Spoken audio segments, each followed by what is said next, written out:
In today's video, I'm going to teach you how to share Dropbox files and folders with link.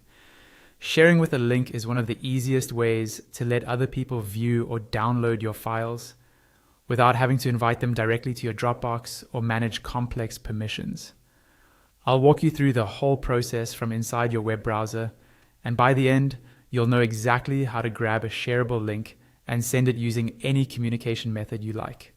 First, open your favorite web browser and go to the Dropbox Home dashboard. If you're not already signed in, log into your account as you normally would. Once you're in, you'll land on the main homepage where all your files and folders are listed. Take a moment to make sure you're in the right place. You should see your folders, recent files, and anything else you've stored in your Dropbox. Next, find the specific file or folder that you want to share. You can scroll through your list, use the left-hand navigation to move between sections like All Files or Recent, or use the search bar at the top if you have a lot of content and need to locate something quickly.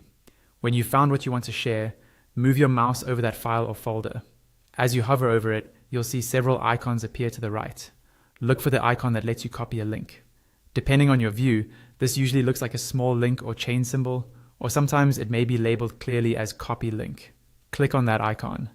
Dropbox will either create a new shareable link for that item or retrieve an existing one if you already generated it before. After a brief moment, Dropbox will confirm that the link has been copied to your clipboard.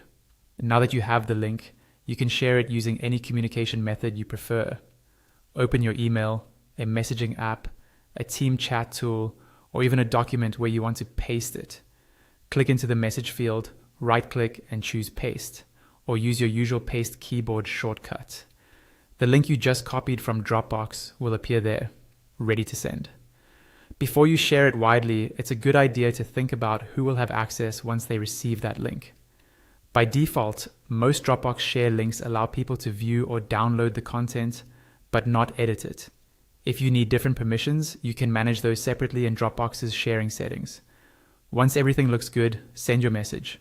The person who receives your link can simply click it to open the file or folder in their browser, even if they don't have a Dropbox account, depending on your settings. And that's all there is to it. You've successfully shared a Dropbox file or folder using a simple link.